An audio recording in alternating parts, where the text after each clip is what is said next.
It began not with fight or betrayal, but with distance, the kind of subtle, creeping silence that seeps into a room even when two people are still sharing it. I loved Adam, or at least I believed I did. We had built a life wrapped in habits and routines, and somewhere in the rhythm of it all, something inside me began to wither. Conversations grew shorter. The space between us stretched wider. I couldn't pinpoint the moment things changed, only that they had, and I did nothing to stop it. And then came Ian. Ian was fire where Adam had been calm. He was reckless in a way that draws you in, not because it's safe, but because it feels new. A co-worker, at first nothing more than a distraction.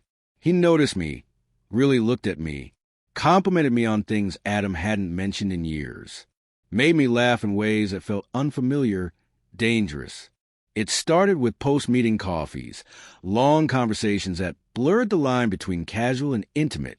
Then came the dinners, the late messages, the thrill of being seen again. I should have pulled back. I should have reminded myself what loyalty meant. But instead, I leaned in. I chased that spark like a flame, believing I could handle the heat without getting burned. One night, Adam texted that he'd be working late. The words felt like permission. I invited Ian over. It wasn't premeditated. Not really. But it happened. Laughter gave way to touch. The air buzzed with tension. Kisses turned to something more.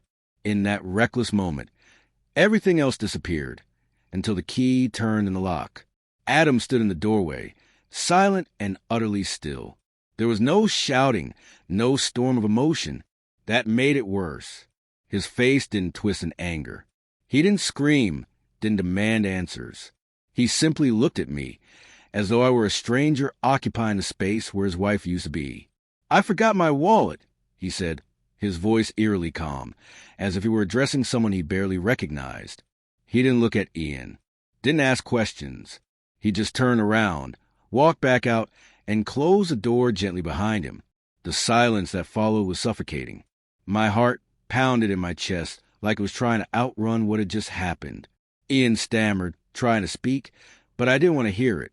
"Just go," I whispered, because in that moment, I didn't care about Ian. I couldn't feel anything except the hollow space Adam left behind and the quiet devastation on his face. That haunted look branded itself into my memory with more pain than any words ever could. The next day, he was gone. His half of the closet stood bare. The keys I once pressed into his palm now sat neatly on the kitchen table beside a folded note. My hands trembled as I opened it. You never had to be perfect. You just had to be honest. But now we're strangers, and you made sure of that. No anger, just truth. I tried calling, messaging, but he didn't answer.